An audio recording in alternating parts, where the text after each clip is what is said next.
Hey guys, Roman Reaper here.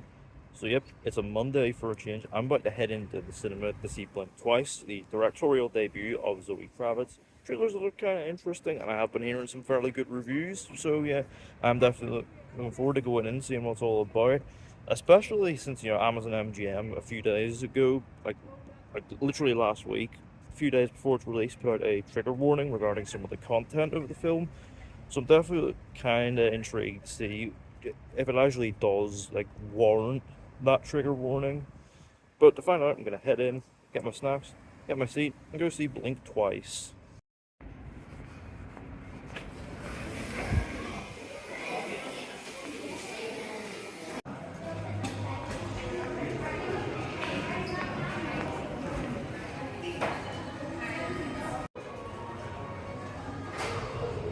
So yeah, I've got my popcorn here and a Fanta, ready for a journey down to Channing Tatum's private island.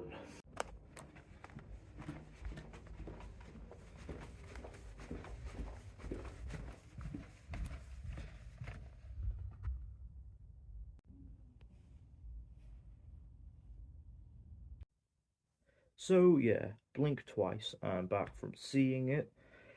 This, I was certainly looking forward to seeing it. The trailers look fairly intriguing, and there's also that extra added element of intrigue with this being the debut directing feature of Zoe Kravitz, and obviously, a new female director bringing her voice into the scene, throwing her hat into the ring. Yeah, that's very commendable.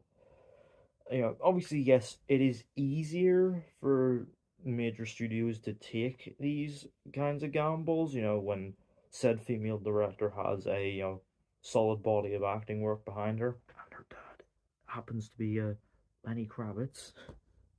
But, another female director bringing her voice into the world, tackling timely themes, yeah, what's not to be interested in? But is this the bold and confident, timely thriller that it so clearly sets out to be? Let's find out. So the film follows Frida, a cocktail waitress who one day finds herself working at a fundraising gala organized by billionaire tech mogul Slater King. During the gala, she bumps into Slater and the two of them begin to hit it off, with Slater eventually inviting her and a friend out to his private island where there's plenty of sun, plenty of drinks, and, good times all round. Until one day, Frida uncovers some very unsettling truths about the island, which begin to cause her and some of the other women on the island to question the reality of their situation. So, yeah, obviously by now you've heard a lot about this film, pertaining to the recent publication of the trigger warning by Amazon MGM. I will get to that in a bit. But even, with this tackling the sort of themes, timely themes it does, there's a certain level of, expectation, and weight, to do these kinds of themes justice. And obviously, yes, a big, genre piece like this, yeah, it's certainly a very intriguing vehicle to deliver a, a compelling study of these themes. And yeah, I'm happy to say that, yeah, this is a very enjoyable film. This is definitely worthy of a watch on the big screen. This is a very compelling thriller. It's driven by a very gripping mystery with plenty of twists and turns along the way to sort of keep you on the toes. And also, sort of very much, questioning, the very disorienting nature of the situation. It's a very gripping and, entertaining film. And obviously, it helps as well. The film looks gorgeous. Like, this being Zoe Kravitz's directorial debut, it's done with a surprising level of confidence.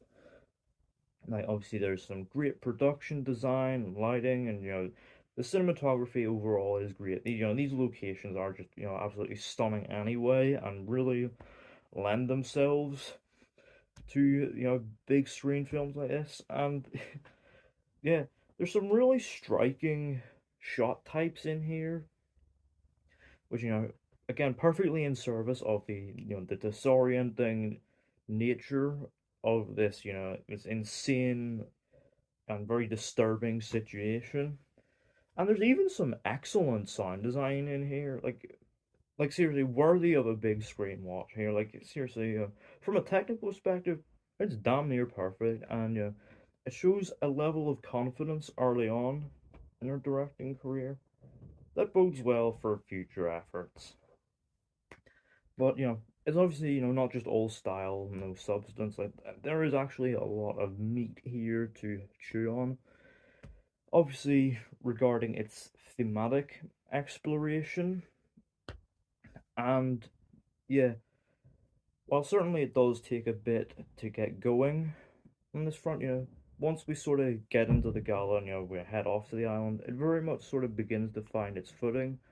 Once it does, we very much get some really compelling thematic explorations, specifically around like, how the wealthy like abuse their power, and also exploring ideas of like gaslighting, and also the sort of the hollow nature of forgiveness versus forgetting. Some really interesting stuff in here, and I obviously yes, its targets may well be fairly obvious.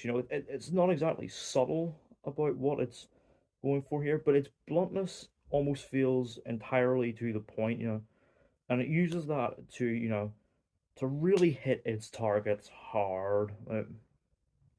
And yes, regarding the trigger warning, it does, certainly earn it. There's some scenes that, while not exactly very explicit, show enough to paint a very raw and, quite disturbing picture of something that, even post Me Too, still feels, worryingly prevalent.